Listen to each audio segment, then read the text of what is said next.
China's dream of keeping Taiwan under its control is fading fast.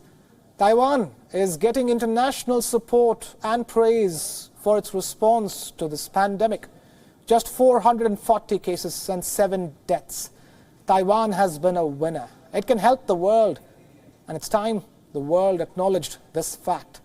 This island state's exclusion from the World Health Assembly will only undermine global efforts to fight the pandemic. It already has tremendously. A bill has been introduced in the US Congress now. It says that Taiwan's exclusion from the World Health Organization undermined global information sharing. This report has been published by the US-China Economic and Security Review Commission, the USCC. It states that we've been saying for the longest time. Here are some excerpts, and I'm quoting over here. Had the World Health Organization allowed Taiwan's health experts to share information in early January, governments around the world could have had complete information on which to base their public health policies. The World Health Organization's suppression of information provided by Taiwan and the delayed issuance of its own guidance undermined the national security of the very member states trusting it for authoritative public health guidance. Now, that couldn't have been put better in words. So how much does this report matter? A lot, if you go by the recent developments. There have been growing calls in the recent weeks for Taiwan's inclusion, not only from the United States of America, but from the European Union, from Australia, New Zealand, even Japan. A growing number of countries want Taiwan to attend the World Health Organization's World Health Assembly session. This session begins next week. And you know who has an important role to play here? India. India's nominee is set to be the next chairperson of the World Health Organization's executive board, a position it will hold for the next 3 years. The question is, what exactly is India's strategy? Is India ready to back Taiwan? Countries which consider India a strategic ally will expect it to support them against China's disproportionate influence at this health body.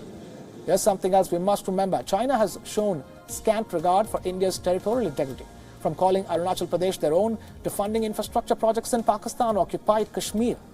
China has undermined India's integrity every step of the way. Is India ready to pay back in kind? Just this Monday, India's External Affairs Minister S. Jaishankar attended a 7-nation virtual meeting of foreign ministers. This meeting was convened by US Secretary of State Mike Pompeo. Reports indicate that the meeting was part of Washington's efforts to gain support for changes at the World Health Organization. India's Ministry of External Affairs has declined to comment on whether Taiwan was discussed in that meeting. But India's strategy will be one to watch out for. Now, is this what's bothering China? Does this explain China's belligerence? It has been throwing one tantrum after another in the build-up to the World Health Organization session. Chinese embassy spokesperson, Wolf Warrior Ji Rong, has launched salvos of persistent tweets in the recent days. Tweets aimed at reminding India and certain Indian media that Taiwan is an inalienable part of China.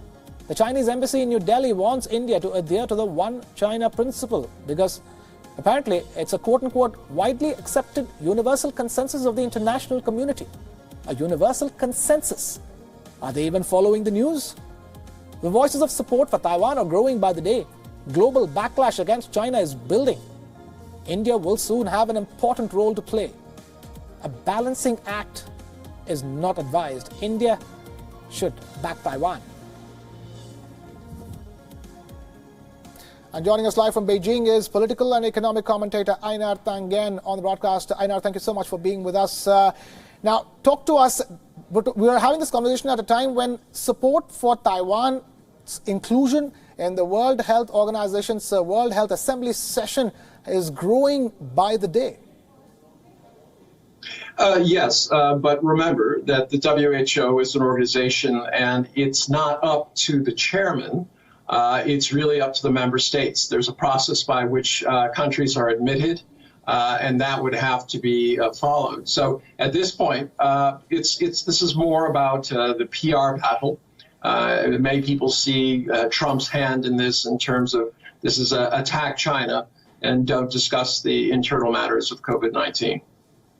Einar, it's not just the US. We've seen support for Taiwan coming in from Europe, from Australia, New Zealand, Japan.